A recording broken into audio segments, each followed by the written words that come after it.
Okay, so I'm a South Park fan for 10 years. A I wa- tenured. I tried to watch the COVID special. I couldn't get through it.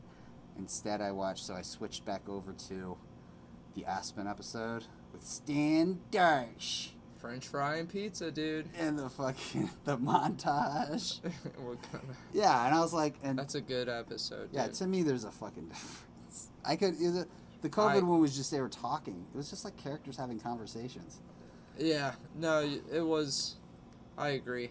I liked... The part that made me laugh the hardest was when they were talking about it coming from somebody fucking it, and they're like, what kind of monster would do this? It's just kind of right. He's just like, alright, guys, chill. Oh, yeah. That part... It's not that big of a deal. Yeah, it's like, alright, guys, alright. Like, that part made me laugh. Yeah, maybe really, they're more. and, like, Maybe they're too subtle for me now.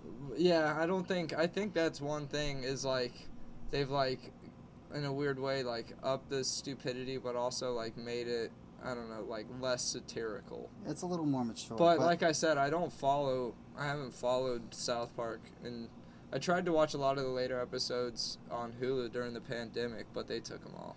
But anyway, so this is the reason.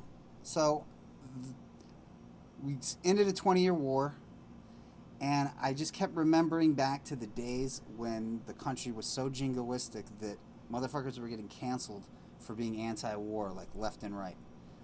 And you just weren't allowed to speak out against the war. This country, it was like there's never been a better case of manufacturing consent than there was during that build-up to that fucking war in Iraq. And was this pre or post Dixie Chicks? This was the Dixie. They're an example. They're an example. They were made an example of. But the point is, I watched Team America, World Police, and when it came out in theaters, and I laughed a lot, and I thought it was really original and imaginative as a concept, and at the same time, they were so full of shit. and so I just wanted to revisit. This is an interview from 2007. Is that the year Team America? It was a year after Team America. Which I just want to say with that movie, the sex scene ruined all credibility. Oh, I think the uncut whole sex scene is on YouTube. The movie itself is like got a lot of genius shit in it, and then they just made anybody that just looks at things generally just lose any sort of respect for it. Like this 4-minute puppet fuck scene, dude. Like, I found it funny, of course, but, like, it ruined the, But those were the 80s, man. 80s movies had sex scenes in it. Oh, yeah, no, totally. I mean, and I can't say that, like, I wasn't even necessarily expecting them to do a sex scene because but god damn it, they milked that shit. That shit went on they for milked it, so to speak. It is like a 4-minute fucking scene. Like, it's absurd. Alright, so this is Charlie Rose, South Park. 07. Created it, so therefore. Absolutely. And so the same writing sentiment. Yes. Is there. Politics. Are you a libertarian? That's a great question. What does that mean? I think that there is a... He believes in liberty. He's a registered libertarian according to LA Times. So this should so no more debates about whether or not these guys are right wing or left wing. I don't know what they are now, but they're right. Yeah, sorry. So that really aggravates me. This both sides thing. Just they do that with Joe Rogan too. Like, you're not gonna fucking can't trick a motherfucker like me. I believe in liberty. Joe Rogan wants free healthcare, dude. That's sure does. It's possible. Yeah. It's possible. Maybe. Yeah, no, we did a South Park episode. Why is he embarrassed by this? I'm not embarrassed at all. It's just actually it's a difficult question because why is it difficult? Because it's like saying are you? It's like are you gay? It's like.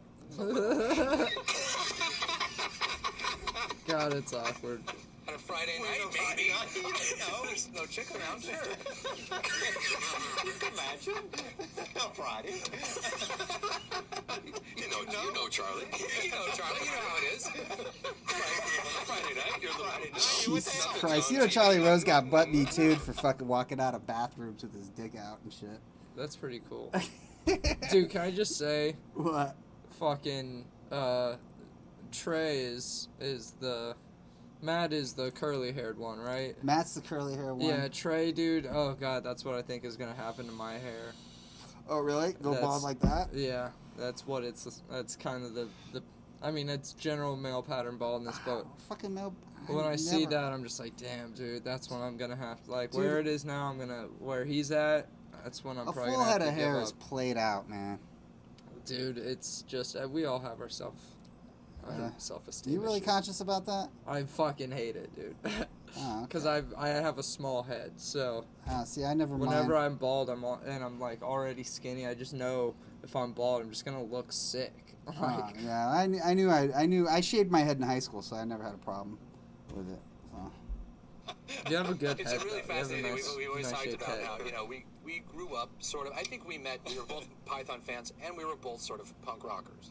We wanted to do a punk rock. Oh wait, I don't have my "he's lying" thing paid up. Hold on. He's lying. I am not. You are so, you big fibber. Look, I'm not lying. Yeah, dude. I saw them up on Sound. They're so punk rock. I listened to them on Sound Opinions because they were promoting their Broadway musical. And they're Rush fans, dude. They're not. They never listen to punk rock. Really? They were into punk That's rock. hilarious. He's a fucking music theater nerd, and the other guy's a math nerd. Punk rock TV show. And when we were growing up, the way to be punk rock was to be really liberal, that's because not we grew up with Reagan in high school and all of that, and then we moved to, the problem was we moved to LA and we did and then the only way to be punk rock in LA is to be a Republican, because it's the only way, you're in a party. Yeah, I remember Darby Crash said that when he was in Decline of Western Civilization. He was like the king of LA punk. He used to be like, the only way to be punk rock is to lower corporate tax rates. No, actually, no. What he said was, give me a beer. Does anybody have a beer? Anybody have a beer? Well, I think he's kind of referring to the idea of punk rock.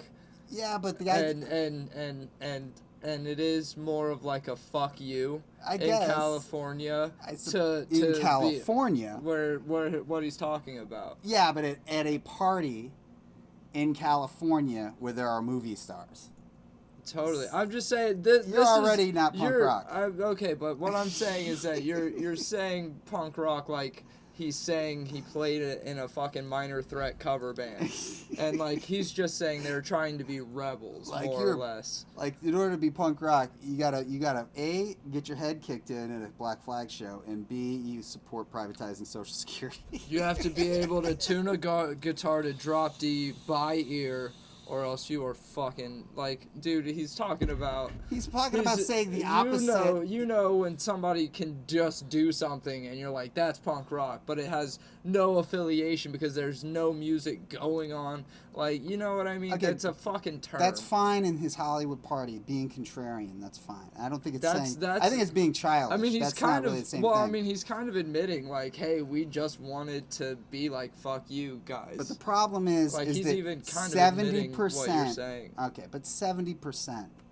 of the fucking mainstream media supported war. You couldn't, like, they work for, well, so they got a $30 million. It's 'cause it kept gas prices down, dog. They got a $30 million. They have a $30 million fucking budget from CBS Viacom, which was CBS was probably the second worst offender when it came to lying about the war. And it just seems like it's not very punk rock to get $30 million just to support the establishment and fucking shit on anyone who dissents from the fucking president. To defend their president is punk rock. Is about the most absurd thing. No, I I'm not think you saying, could say. I'm not saying that what he's saying is right. I'm just saying, like, you can't take it that literally. Like, the Yeah, people I know. that you hate the most about that is their main argument, But is I just taking things don't- super literally. And I then, just don't buy it. I think he's making excuses. I mean, I agree. I think that, I mean, think I don't it's- understand what's wrong with it. Like, there's valid excuses. I mean, he's just saying, hey, we liked being more or less bad boys, and when we moved out here, like, it seemed like we had to represent different things, and that's why I mean, it's bullshit, but, like... Yeah. Phil Donahue got fired. But he's also saying that it's bullshit. Phil Donahue got fired. I'm just covering because he's balding. I know. I feel it's... Dan Rather. I just want to make this list real quick. Peter Arnett from NBC, because I looked this up. Peter Arnett from NBC. Dan Rather from CBS. Phil Donahue from MSNBC. Believe it or not, Jesse Ventura almost had a mainstream media career. Bill Maher. You said the Dixie Chicks. And Janine fucking Garofalo. Now, this is a crazy fucking story. Sam Cedar said when they had a radio show during that time, they had to fucking walk around. They had to leave the studio with a baseball bat. Like, Sam Cedar used to walk out with a baseball bat. It's because it kept gas prices down, dude. Because people kept running out and, like, accosting fucking Janine Garofalo, who they name-checked in their Jimmy Kimmel appearance where they made fun of celebrities who were against the war. It's just insane. Her movie career she had a pretty healthy career as like the chubby best friend. Yeah, she was the lady with the glasses and like curly hair. Yeah, she's pretty funny. Yeah, no, she is funny. She was in Wet Hot American Summer. Oh yeah, she wasn't she? Yeah, she still pops up in things. Oh no, she's doing okay now, but but she was pretty. She was like the chubby best friend in like romantic comedy movies. Dixie Chicks were Bush did 9/11, and Kanye was Bush hates black people, right? No, Dixie Chicks was we went to England and said we're embarrassed that George W. Bush comes from Texas. That's what I thought it was like. I thought it was something at an award show. No, it was in England. They got bomb threats and shit. That's what did Kanye West say George Bush doesn't care about black people at an Kanye award West show? said George Bush. Yeah, that was Hurricane Katrina. That was when the tide started turning against Bush. Yeah. But yeah. Okay. No, that was at a benefit, at one of those benefits when he was with Mike Myers. Ew. I don't know how to work your phone. Yeah, no, you're good. I touch things and they break it. I might shrink it. Party, the only way is to be like, I think George Bush is awesome. Everyone's like, what? You know, just like, I don't think you know, people and reacted really, like I mean, that. it's amazing. And when we did Team America, I've seen Trey do that before too. Yeah. You mean go into a party and say, It's awesome. just said it. I think This he's lady great. that was in Malibu, and he just said, "I love George Bush and I love my gun." And this lady's face just melted. I want to see them say that to Alec Baldwin. And then, first of all, Alec Baldwin would just make fun of them. And then, second of all, I would just because Alec Baldwin and Sean Penn both punch people. Are they known for that? Oh, fucking Sean Penn did jail time for it. Okay. And fucking did Alec Baldwin get arrested? Because they have, like, what they used to call Irish blood. I don't keep up with old celebrities. Oh, I do, so. because they're all my favorites. Yeah, But they're your age. they used to call it having, they used to call that Irish blood. You know? What, just liking Just the punching fight? people, yeah. But nowadays they call it an abusive childhood. I thought you were going to say they call it being a cop. All right. Oh, and I should talk about the Sean Penn thing because that shit cracks me up. No, but I mean, these guys are just like, we want to be edgeful. I mean, they're just shock jock radio, man. Yeah, I know. It's like, are you We got this shocked? reputation. I'm a There was this book that came out Republican. called South Park Conservatives, Right. where There's a reason and they it was didn't a do label, I stand-up. think, originally Okay, let given- me. You Because might this have missed wasn't what he said. working stand up. So there was a book called South Park Conservatives. I remember when that book came out. And it was written by Andrew Sullivan. Because Andrew Sullivan is like the South Park's biggest fan. He's also a fan of race science. Just I'm not, you know.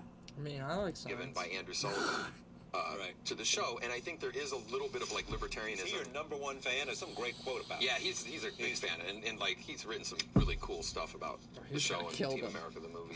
But I think that some of we did grow up in Colorado, which is kind of a Republican state, but it's more of a libertarian kind of like live and let live kind of attitude. Yeah. And I'm Yeah, sure libertarians are live and let live, except when you tell them they're not allowed to spread COVID, and then they get really upset. Yeah, but they some of that just don't seeps want through in taxes.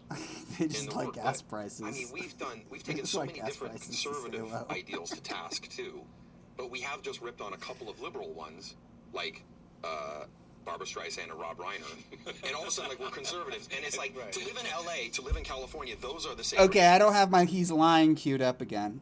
Because I forgot that he lied again. Yeah, dude, that's not why people call you a conservative. They call you a conservative. Check this out. Now, they changed their mind on climate change, and a lot of people might believe that it's sincere, and maybe it is sincere, but I have a different theory as to why they changed their mind on climate change. This was in the Urban Dictionary in 2007. All right. Man, bear, pig. When you can't actually argue with someone based on facts, so you just make fun of them instead. Trey Parker and Matt Stone are too stupid to actually argue global warming based on science, so they decided to man, bear, pig Al Gore. I think that's why people might think you're a conservative. I'm just guessing. Yeah, making fun of Al Gore doesn't help. Well, the 5 episodes denying climate change might. It was a whole Man Bear Pig was a whole 5 episode No. arc. There's just Man Bear Pig. Then there was Man Bear Pig. Was in Imagination Land on a different episode. Then there was a different episode about the Martians, or no, the people from the future are taking our jobs. Yeah. Right, and then the guy gives a speech about how there is no science backing global warming. And then there's the one where the EPA comes in and brainwashes all the children, or the environmental summer's protection. getting increasingly hotter every fucking year. Yeah, dude. I would say that about both sides. Like, there's no both sides to global warming. Either you believe the Earth is getting hotter, or you believe the Earth is flat. Like, there's no in between those two things. Okay, I was just saying it's not because you make fun of Barb. Nobody gives a fuck about. That was one of my favorite episodes. What? Is Mecha Streisand. Yeah, no, I don't think it was Barbara. But, like, I'm saying, like, people just want something to go after, man. If somebody doesn't like somebody, they find something else to not like. You know what I mean? Like, it's just, Yeah. You go after all Streisand, and I'm surprised they didn't go anti-Semitic with it, you know? People saying that they were, I'm not saying, they might have done anti-Semitic jokes, I'm not Well, sure. they do. They totally do. Carmen Yeah, does it all the Carmen. time. But they're funny jokes. Literally, figuratively. That was a bad joke. Oh, what? That was a terrible joke. But you know, I mean, it is true. Like Trey said, it's like, you know, if we sit around in our writers' room and we all sit around and go, and what I think of our best stuff comes out is we try to personify this side of the argument and this side, and then we take a little funny way out. Right. And I'm just not interested in Trey can vouch for this. I'm not interested in sitting around and agreeing with people. And where we live is like the liberal part of the world. And not because there's a group think. There's a group think, and you only get to some new truth by argument and by dissent. And it's like some of it is just. That's what I wanted to get at. That's what annoys me. All of Team America was about how you shouldn't be allowed to dissent. Like, that's what they had Michael Moore fucking as a suicide bomber. They filled him with ham, which was awesome. But they made him a suicide bomber. I mean, dude, I looked this up. So, out of 25 pro-war voices during the news, during that era, like, only 1 in 25 was anti-war. And the 1 in 25 that was anti-war were celebrities. Because those were the only people allowed on television. They weren't allowing Noam Chomsky on Meet the Press. They were the only ones that could afford those gas prices, Paul. But those are the only ones that were allowed. And it's easy to see why, because then you could say these guys are movie stars. They're rich. They don't know what they're talking about. That's the whole idea of it. They're also pro 9/11. Well, they're pro-Bush. I don't know if that's the same thing. No, I'm saying it feels similar. saying the fucking lib cucks in Oh, Hollywood. the lib cucks. That's why they don't care about America getting revenge. By going after the wrong country. Keeping these gas prices low. Fucking Saudi Arabia. And we were helping. Okay, Saudi Arabia. We weren't going after. We were saying, hey, let's get your guys strong. We were major painting them. We were white man saves a minority. I just always thought, like, invading Afghanistan. Iraq for 9/11 was like invading Canada for 9/11. It made no fucking sense at all. The people that, you know. Oh, yeah. Well, they did look. You know. They did yeah. look. Okay. Well, then it would be like. Canadians it would be look. like attacking a 7-Eleven in Canada. Okay. I'll accept that metaphor. I'll accept that metaphor.